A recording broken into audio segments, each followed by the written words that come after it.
Mini truck driver. महापालपुरम नाम के एक छोटे से गांव में चलमैया नाम का एक ट्रक ड्राइवर रहता था। वो बहुत ही ईमानदारी से काम किया करता था।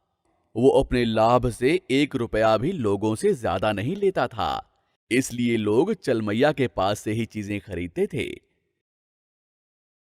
महापुरम से पास के शहर जाने के लिए उस गांव वालों को एक जंगल पार करना पड़ता था। उस जंगल में कुछ लुटेरे रहते थे। अंधेरा पड़ते ही वो लुटेरे उधर से गुजरने वालों को लूट लेते थे और कभी-कभी उनके प्राण भी ले लेते थे। इसलिए उस गांव के लोग 4-5 आदमी इकट्ठा होकर ही शहर जाते थे और सूरज ढलने से पहले घर वापस आ जाते थे। गर्मियों का मौसम था। महापालपुरम में एक साथ एक ही महीने में 5 शादियां होती हैं। चलमैया सारी चीजें ईमानदारी से लाता है। लोग उसे अपनी अपनी जरूरतों का सामान पर्चियों में लिखकर चलमैया को देते थे। चलमैया के साथ कोई ना होने की वजह से वो सुबह सुबह ही शहर की ओर निकल जाता था। गर्मियां होने की वजह से 2 बड़े-बड़े बांस की लकड़ियों में पानी भरकर वो अपने ट्रक से बांध कर निकलता है। जंगल पार करने से पहले वो अपने साथ लाया हुआ नाश्ता कर लेता है और ठंडा पानी पीकर निकलने लगता है कि तभी एक बंदर उसके नाश्ते और उसके पानी को देख रहा था।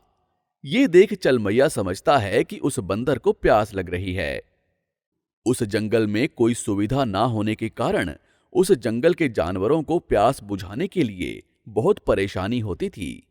चलमैया तुरंत अपने साथ लाया हुआ पानी एक कटोरे में डालकर वहां रख देता है।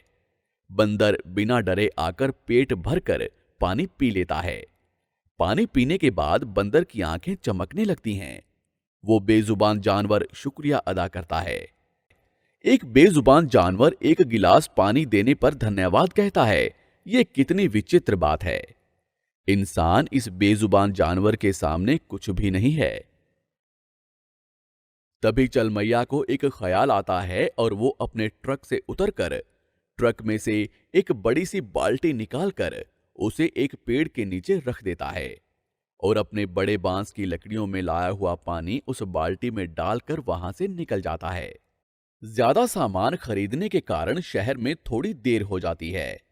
उसे अकेले ही जंगल पार करना था। वो डरते डरते भगवान का नाम लेते हुए घर की ओर निकलता है। जंगल में पहुंचकर चलमैया आश्चर्यचकित होता है।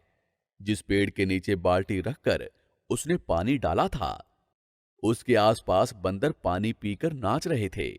चलमैया के इस छोटे से काम से इतने सारे बंदर पानी पी रहे थे।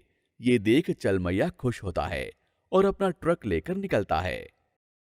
जंगल के बीचों बीच आते ही सूर्यास्त हो चुका था। अंधेरा छा चुका था। चलमैया के ट्रक के सामने चोर बड़ी बड़ी लकड़ियां और चाकू लेकर पेड़ पर से कूदकर उस पर हमला करते हैं।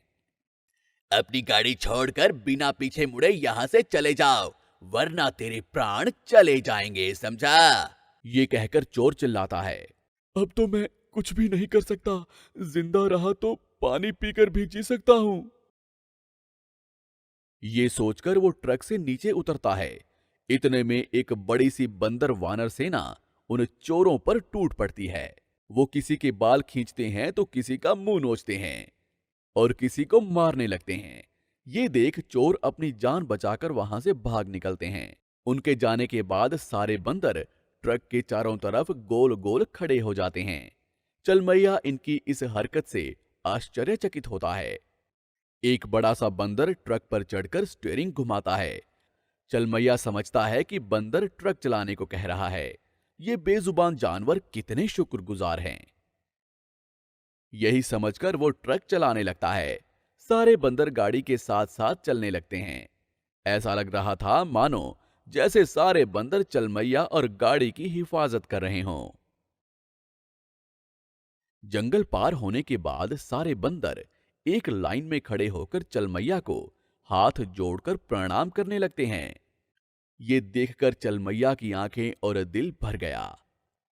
उसके इतने छोटे से काम के लिए बंदरों ने उसके प्राण बचाए। इन बंदरों का एहसान मैं कैसे चुका पाऊंगा। ये सोचते सोचते चलमैया घर पहुंच गया। अगले दिन वो गांव वालों से बात करके जंगल के बीचों बीच एक छोटा सा कुआं खुदवाता है और जंगल के बेजुबान जानवरों की प्यास हमेशा हमेशा के लिए बुझ जाती है। अगर हम किसी एक की मदद भी करते हैं तो किसी ना किसी रूप में हमारी मदद भी हो जाती है। यही इसका मतलब है। आपको हमारी ये कहानी कैसी लगी, हमें कमेंट बॉक्स में जरूर बताएं। और यदि आप ऐसी ही और भी कहानियां सुनना चाहते हैं तो हमारे चैनल को सब्सक्राइब करना ना भूलें। शुक्रिया। सोने का चोर। राजापुर नामक गांव में रत्नाकर नामक एक व्यापारी रहता था। वो बहुत ही चालाक था। उसकी बगल के घर में ही गोवर्धन नामक एक और आदमी रहता था। उसके पास कुछ कामकाज तो था नहीं, इसलिए इधर उधर घूमता रहता था। उसकी नजर हमेशा रत्नाकर के घर पर ही रहती थी। एक दिन वो अपनी पत्नी जानकी से कहता है, जानकी सुनो, बगल में जो गोवर्धन है ना, उसकी नजर हमेशा हमारे घर पर ही रहती है। हमें हमेशा सावधानी से रहना चाहिए। हाँ जी, देखने में ही चोर लगता है, काम काज कुछ भी नहीं करता, हमेशा दूसरों के पैसों पर ही उसकी नजर रहती है। एक दिन रत्नाकर कॉफी का कप लेकर बाहर आता है। इतने में फोन बजने पर वो कॉफी को दीवार पर ही रखकर फोन में बातचीत करने लगता है। इतने में गोवर्धन वहां आकर वो कॉफी पी लेता है और वहां से चुपचाप सरक जाता है। फोन पर बातें खत्म होने के बाद रत्नाकर कॉफी पीने के लिए कप को देखता है तो वो खाली होता है। तब रत्नाकर समझ जाता है कि ये गोवर्धन का ही काम है, लेकिन वो वहां से चुपचाप चला जाता है। रत्नाकर अपनी पत्नी से कहता है, इस गोवर्धन के कारनामे तो दिन ब दिन बढ़ते ही जा रहे हैं। कल तुमने देखा, सारी की सारी कॉफी को उसने पी लिया। और तो और मैंने दीवार पर लिखा था कि यहाँ कुछ भी लिखना मना है, तो उसने ओके सर लिख दिया। अभी इसको सबक सिखाने का समय आ गया है। अगले दिन रत्नाकर ने एक योजना बनाई। कॉफी में जुलाब की दवा को मिलाया और चुपचाप उस कप को दीवार पर रखकर फोन पर बातचीत करने का नाटक किया। गोवर्धन ने आदत के अनुसार कॉफी को पी लिया और पेट पकड़कर चला गया। ये देखकर रत्नाकर हंस पड़ा। उसके बाद गोवर्धन ने कभी भी रत्नाकर की कॉफी नहीं पी। एक दिन रत्नाकर ने गोवर्धन को सबक सिखाने के लिए अपनी पत्नी के साथ मिलकर एक योजना बनाई। रत्नाकर अपनी पत्नी से कहता है, जानकी, मैंने एक योजना बनाई है। हमारा व्यापार सोने का है। आजकल बहुत लूट मची हुई है, इसलिए हम अपने सारे सोने को एक बैग में डालकर आंगन के पेड़ों के बीच में छुपाते हैं। अगर हमारे घर में चोर घुसे भी, तब भी उन्हें घर में कुछ नहीं मिलेगा। कैसी लगी तुम्हें मेरी योजना?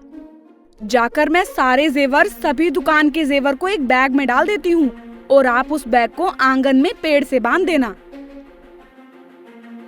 ये सभी बातें गोवर्धन सुनकर खुश हो जाता है। रात में रत्नाकर योजना के अनुसार एक बैग जैसी वस्तु आंगन में लटका देता है और चुपचाप वहां से चला जाता है। इतने में गोवर्धन वहां आता है और अंधेरे में बैग सोचकर मधुमक्खी के छत्ते पर अपना हाथ रख देता है और सारी मक्खियां उसे काटने लग जाती हैं। और गोवर्धन वहां से भाग जाता है और भागते भागते एक कुएं में गिर जाता है। अगले दिन रत्नाकर ने जब गोवर्धन को कुएं में देखा तो उसे बाहर निकाला। गोवर्धन शर्म के मारे रत्नाकर से माफी मांगकर वहां से चला जाता है। ये कहानी हमें बताती है कि बुरे काम का असर हमेशा बुरा ही होता है। आपको हमारी ये कहानी कैसी लगी, हमें कमेंट बॉक्स में जरूर बताएं। और यदि आप ऐसी ही और भी कहानियां सुनना चाहते हैं तो हमारे चैनल को सब्सक्राइब करना ना भूलें। शुक्रिया।